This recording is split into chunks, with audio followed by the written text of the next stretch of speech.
Awal cerita, seekor babi hutan yang tubuhnya dipenuhi cacing, sedang berlari menuju desa manusia. Dimanapun ia melewati, tumbuhan layu, bahkan tanah pun ikut terkorosi. Kakek berkata itu adalah iblis jahat, menyerangnya akan membawa kutukan kejam. Namun ia mengamuk dan berlari ke arah beberapa gadis. Di saat kritis, seorang pemuda tetap bertindak. Satu anak panah tepat mengenai mata babi hutan. Ia menyerang balik dengan marah. Tak terhitung tentakel hitam muncul, membelit lengan pemuda itu. Pemuda itu berjuang keras untuk melepaskan diri. Satu anak panah penuh tenaga menembus titik lemah babi hutan. Babi hutan itu langsung roboh. Lengan pemuda itu juga terkoyak oleh darah yang korosif. Pendeta desa berdoa untuk babi hutan, berharap ia mau mengampuni pemuda itu. Tak disangka, babi hutan itu benar-benar berbicara. Manusia jahat yang terkutuk, rasakan penderitaan dan kebencianku. Setelah berkata demikian, babi hutan berubah menjadi tulang belulang. Kembali ke desa, bekas luka di lengan pemuda itu berubah menjadi kutukan. Pendeta wanita berkata bahwa ia tak bisa menghapus kutukan itu. Nasib pemuda itu tampak suram. Ia mengeluarkan sebuah bola besi. Inilah akar penyebab babi hutan berubah menjadi iblis jahat. Manusia yang menanam bola besi ini ke dalam tubuh babi hutan, membuatnya menderita kesakitan tanpa akhir. Itulah sebabnya ia berubah menjadi iblis untuk membalas dendam. Teknik pengerjaan besi ini berasal dari desa di barat. Pemuda itu ingin menghilangkan kutukan ini. Dengan demikian, pemuda yang seharusnya menjadi kepala suku, memotong rambutnya dan meninggalkannya di desa, lalu pergi seorang diri ke arah barat. Ia menyeberangi sungai dan melewati padang rumput. Dengan susah payah akhirnya menemukan sebuah desa. Namun desa itu sedang diserang oleh para samurai. Seorang wanita hampir menjadi korban kebrutalan mereka. Pemuda itu mengangkat busurnya untuk menyelamatkan. Namun lengannya tiba-tiba membengkak. Anak panah yang ia lepaskan langsung menebas kedua lengan samurai itu. Tangan ini. Kau tak bisa lari. Rasakan ini. Anak panah lainnya bahkan memenggal kepala seorang samurai. Para samurai pun ketakutan dan melarikan diri. Pemuda itu menyadari bahwa kutukan ini memberinya kekuatan mengerikan. Namun setiap kali ia menggunakannya, warna kutukannya semakin gelap. Seorang biksu yang menyaksikan pemuda itu menyelamatkan orang lemah, merasa sangat kagum padanya. Setelah mengetahui bahwa ia terjebak dalam kutukan, biksu itu memberitahunya bahwa di hutan Kirin di barat, ada dewa binatang gunung, yang mungkin bisa membantunya menghilangkan kutukan. Dengan demikian, pemuda itu memiliki tujuan yang jelas. Ia harus pergi ke hutan Kirin. Di tengah hujan lebat, sebuah karavan sedang mengangkut barang. Jalan pegunungan sangat berbahaya, baik manusia maupun sapi berjuang melewatinya. Pemimpin kelompok ini, Lady Eboshi, adalah dalang di balik perubahan babi hutan menjadi iblis. Tiba-tiba, dua serigala putih berlari dari kejauhan. Salah satunya dinaiki oleh seorang gadis. Orang-orang segera mengambil api dan menyerang. Gelombang pertama serangan. Gadis itu mengendalikan serigala putihnya untuk menghindari serangan manusia. Tiba-tiba, seekor serigala putih yang lebih besar melompat dari belakang. Kelompok itu tercerai-berai akibat serangan serigala putih. Banyak orang dan sapi jatuh ke jurang. Lady Eboshi menembak serigala putih itu dengan api. Karena terluka, ia pun jatuh ke bawah. Tak lama kemudian, sang pemuda melewati tempat itu, dan melihat penduduk desa yang jatuh dari jurang. Ia berhasil menyelamatkan dua orang. Saat mencari korban selamat lainnya, ia melihat seorang gadis sedang mengobati serigala putih. Serigala putih itu menyadari keberadaannya. Pemuda itu pun terpaksa menampakkan diri, dan memperkenalkan dirinya sebagai Ashitaka. Ia bertanya apakah mereka adalah dewa kuno yang tinggal di hutan ini. Dewa kuno, gadis itu tidak menjawab, hanya menatapnya dengan penuh kebencian. Pergi.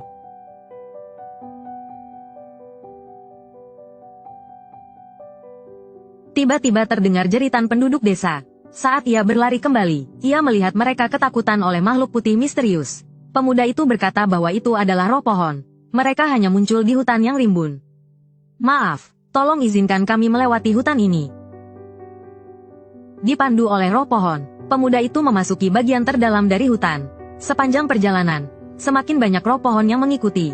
Mereka tidak memiliki niat jahat, hanya merasa penasaran terhadap manusia. Mereka tiba di sebuah kolam. Pohon-pohon hijau dihiasi dengan bunga-bunga kecil. Tempat ini seperti negeri dongeng. Air di kolam itu jernih hingga ke dasarnya. Di kejauhan, ada tempat yang bersinar keemasan. Sekelompok rusa melewati tempat itu. Pemuda itu melihat seekor rusa, yang memiliki tanduk seperti karang di kepalanya. Pada saat yang sama, lengan yang dikutuk kembali bergemuruh. Ia merasakan gejolak di tangannya. Dengan susah payah, ia menahan kutukannya. Saat ia mengangkat kepalanya, rusa dan cahaya emas telah menghilang. Setelah kejadian aneh ini, pemuda itu menyadari bahwa energinya telah pulih. Bahkan luka para penduduk desa juga sembuh. Saat keluar dari hutan, ia melihat sebuah desa manusia.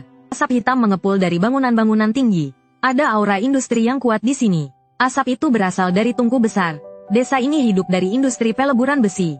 Karena telah menyelamatkan 2 warga desa, pemuda itu diterima masuk ke dalam desa, dan disambut dengan hangat oleh Lady Eboshi. Ia melihat penduduk di sini sangat sibuk, namun mereka tampak bahagia. Saat membicarakan pemimpin mereka, semua orang berebut untuk menceritakan jasanya. Ternyata, Lady Eboshi memimpin mereka, menebang pohon dan melebur besi demi bertahan hidup. Namun, hal ini menimbulkan amarah hewan-hewan hutan, yang sering menyerang desa. Beberapa waktu lalu, seekor raja babi hutan datang. Tubuhnya sangat besar, anak panah biasa tidak mampu melukainya. Namun akhirnya, Lady Eboshi menggunakan senjata api baru untuk mengusir raja babi hutan itu. Mengingat babi hutan yang memberinya kutukan, pemuda itu pun menyadari, babi itu adalah yang sama dengan yang ditembak oleh Lady Eboshi. Dan bola besi di tubuhnya dibuat di tempat ini. Pemuda itu pun menemui Lady Eboshi, menunjukkan kutukan di lengannya, serta bola besi itu. Ia lalu mengikuti Lady Eboshi ke halaman belakangnya. Di sana terdapat bengkel peleburan besi. Mereka sedang mengembangkan senjata api ringan yang bisa digunakan oleh wanita. Lady Eboshi dengan bangga mengatakan bahwa senjata ini tidak hanya bisa menghadapi binatang buas, tapi juga bisa melawan samurai berbaju besi. Namun, melihat ekspresi bangganya, pemuda itu merasa marah. Kau telah merebut hutan milik Dewa Gunung, dan mengubahnya menjadi iblis. Apakah itu masih belum cukup? Sekarang kau ingin menggunakan api untuk menciptakan lebih banyak kebencian dan kutukan? Lengan pemuda itu bergerak tanpa kendali. Itu adalah kebencian Raja Babi Hutan terhadap Lady Eboshi. Ia berusaha keras untuk menahan tangan kanannya agar tidak menghunus pedang. Namun, dalam hatinya juga muncul niat membunuh. Saat itu, seorang tetua desa memohon kepada pemuda itu. Ia juga mengalami kutukan yang menggerogoti tubuhnya.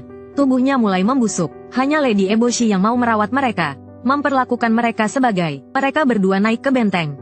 Lady Eboshi menembakkan senjatanya untuk mengusir kawanan monyet yang berkumpul.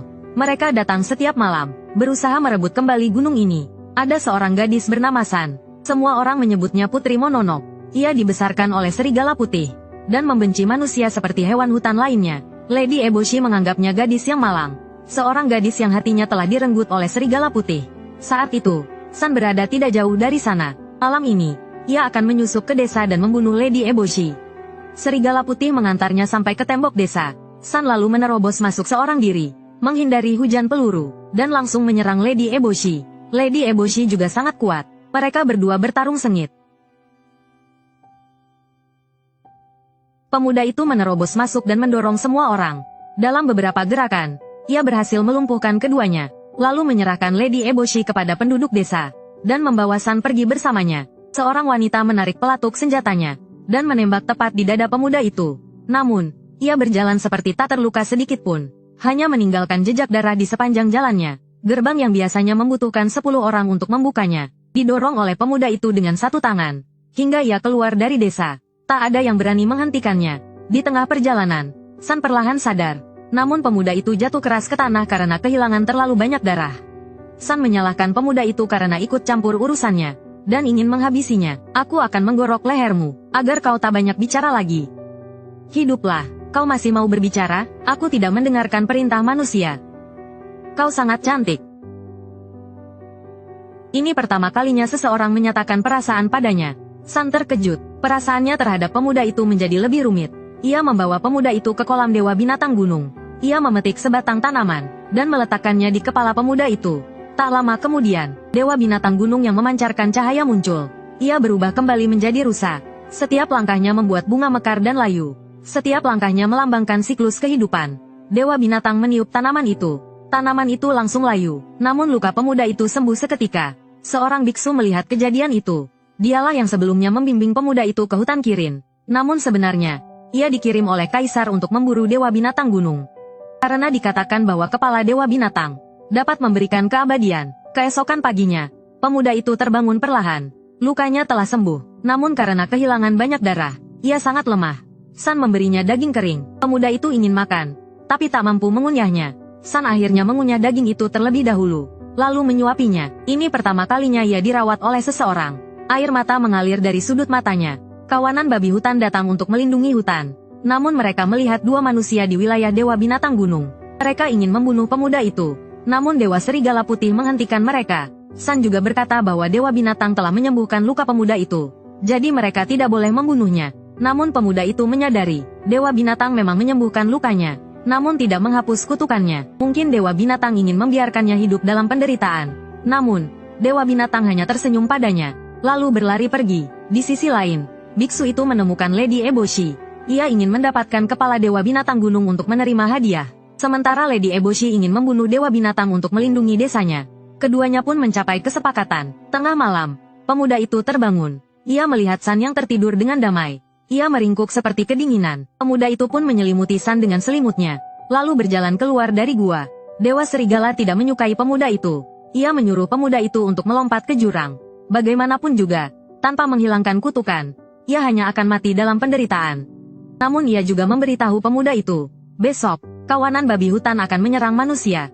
Pemuda itu sangat ingin menemukan cara agar manusia dan hutan bisa hidup berdampingan. Namun manusia dan alam tampaknya sudah ditakdirkan untuk bertentangan. Pertempuran ini tak terhindarkan. Keesokan paginya, ketika pemuda itu terbangun, San dan Dewa Serigala sudah pergi. Mereka telah berangkat ke medan perang. Di sisi lain, Lady Eboshi dan biksu itu memerintahkan anak buahnya untuk menyalakan asap beracun, untuk mengganggu indera penciuman hewan. Mereka juga sengaja menebang pohon untuk memicu kemarahan binatang. Dewa Serigala Putih menyadari ini adalah jebakan. Namun ia tak bisa berbuat apa-apa, karena Dewa Babi Hutan juga mengetahui semua ini. Namun demi melindungi hutan dan Dewa Binatang Gunung, mereka tak punya pilihan selain maju. San juga ikut bertarung bersama Dewa Serigala. Mereka harus berjuang demi melindungi hutan. Pemuda itu khawatir terhadap San. Ia pun pergi mencarinya. Namun di perjalanan, ia melihat para samurai sedang menyerang desa Lady Eboshi. Kaisar menyuruh Lady Eboshi berburu Dewa Binatang Gunung, namun juga ingin merebut desanya. Ia memanfaatkan Lady Eboshi. Saat ini, Lady Eboshi telah membawa semua pria desa. Sementara para wanita berjuang mati-matian melawan serangan samurai. Pemuda itu berjanji akan menemukan Lady Eboshi dan memberitahunya. Namun saat ia tiba di medan perang, yang ia lihat hanyalah tumpukan mayat babi hutan yang terbakar. Ternyata kawanan babi hutan telah kalah.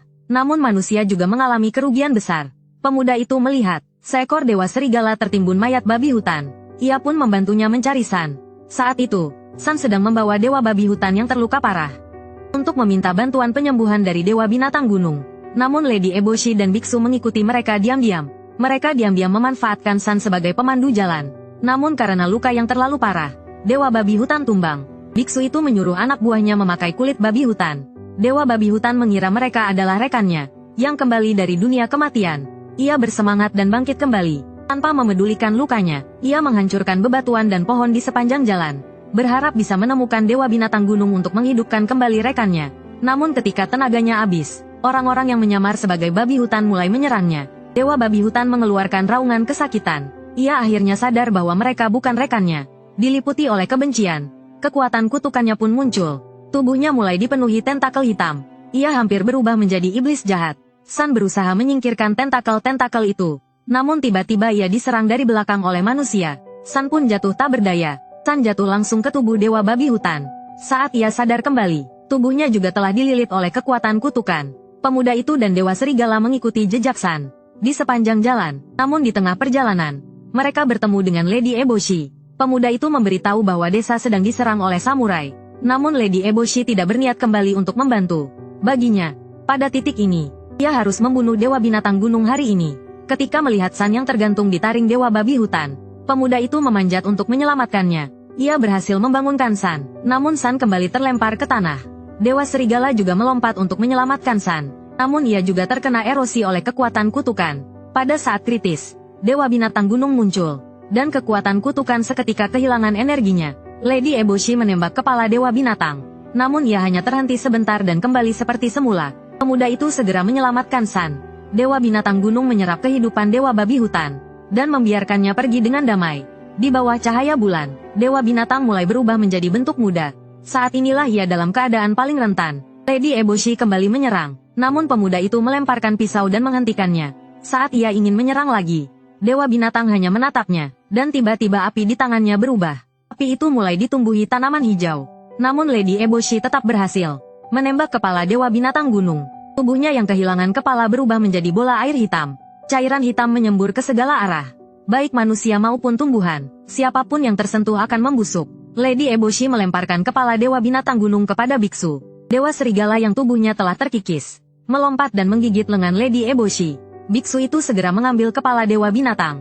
dan memasukkannya ke dalam kotak besi yang telah disiapkan. Semua orang mulai melarikan diri. Dewa binatang gunung yang kehilangan kepalanya marah besar. Ia berubah menjadi raksasa hitam, mengubah hutan hijau menjadi tanah mati yang tandus. Tubuhnya yang raksasa terus meluas. Ia ingin menemukan kembali kepalanya.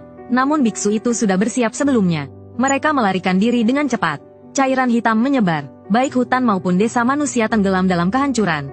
Pemuda itu dan San menunggangi serigala putih untuk menghadang biksu. Mereka memaksanya mengembalikan kepala dewa binatang. Saat itu, mereka sudah tidak bisa lari kemanapun. Biksu itu terpaksa menyerahkan kotak besi. Pemuda itu dan San mengangkat kepala itu tinggi-tinggi. Namun tubuh mereka juga telah dipenuhi kekuatan kutukan. Setelah kilatan cahaya keemasan, dewa binatang gunung mendapatkan kembali kepalanya. Dengan amarah yang mereda, ia seolah ingin menebus kesalahannya. Tubuhnya yang besar berubah menjadi angin kencang. Di mana angin itu berhembus, kehidupan mulai bermekaran kembali. Gunung yang tandus perlahan kembali menghijau. Satu-satunya hal yang disayangkan adalah bahwa pohon-pohon besar kini hanya tersisa tunas kecil. Entah berapa tahun yang dibutuhkan untuk kembali seperti semula. San merasa sedih. San berkata bahwa tempat ini bukan lagi hutan Kirin. Dan Dewa Binatang Gunung juga telah mati. Dewa Binatang Gunung tidak akan pernah mati. Karena ia sendiri adalah simbol kehidupan. Ia adalah penguasa kehidupan dan kematian. Ia berkata kepadaku bahwa aku harus tetap hidup. San yang tidak menyukai manusia memutuskan untuk tetap tinggal di hutan. Demi San, pemuda itu juga memutuskan untuk tidak pulang. Ia akan tinggal di desa Lady Eboshi, agar bisa sering menemui San. Gambar terakhir menunjukkan kolam Dewa Binatang Gunung. Di sana, roh pohon kecil lahir kembali. Film pun berakhir di sini. Namun pertanyaan yang diajukan di awal tidak mendapatkan jawaban pasti. Bisakah manusia dan alam hidup berdampingan dengan harmonis? Lady Eboshi yang terus merusak alam, namun memberikan kehidupan yang makmur bagi penduduk desanya. Apakah ia termasuk orang baik atau jahat? Mungkin saat Hayao Miyazaki membuat film ini, ia sudah memiliki pendiriannya. Ia ingin manusia menghormati alam. Jika kita hanya mengejar kemajuan industri dan merusak lingkungan secara berlebihan, maka pada akhirnya, yang akan menderita adalah diri kita sendiri.